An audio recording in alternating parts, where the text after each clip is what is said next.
to legendary Manchester, England. And I got to be honest with you, that was the one out of all the shows that I'm doing on this tour, that was the one that I was concerned about. I'm like, all right, this is Manchester, Man United, Man City, the fucking Hooligans and all of this shit. And the only thing I knew about them was that book that I read. I can't remember if I brought this up Thursday. I read that book, Among the Thugs, where there was an old American journalist. He was considered old. He was in his 30s. He was considered a good geezer. And he somehow infiltrated them and just some of the violence that they fucking talked about when they were over there. I remember some of the fucking stories. Do you know there was something that, I'm not saying that this was specifically done in Manchester, but Manchester was only the only soccer city that I knew. I didn't even know, or football as they say. Like Liverpool to me was the Beatles. And meanwhile, the Liverpool team, before Manchester started, went on their run, up until about 1990, had won more championships than anybody, and I had no fucking idea.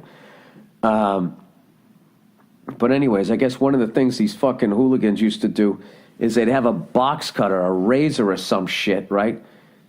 And they have it so fucking sharp that they'd come up behind the supporter of another club when they were standing up waiting to go in, and they'd slash right across your ass, horizontally.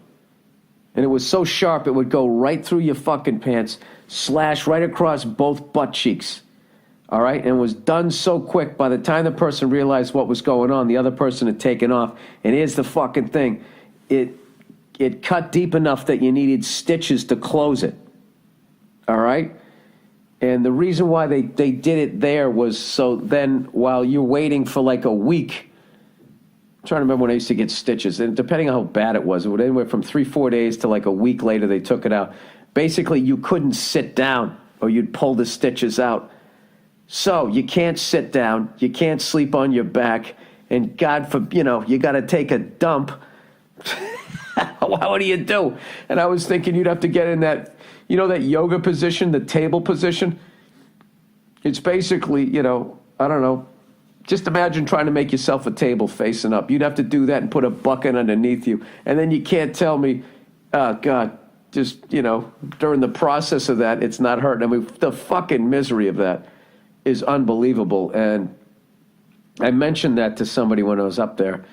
And then they talked about how another thing that they would do is they realized that, if you cut someone with the box cutter, they could stitch it up. So then what they did was they put two blades side by side that were far enough apart that when you slashed the person, there wasn't any way for the doctor to stitch it up. They had to glue it up because the space was too big. Just some fucking sadistic shit.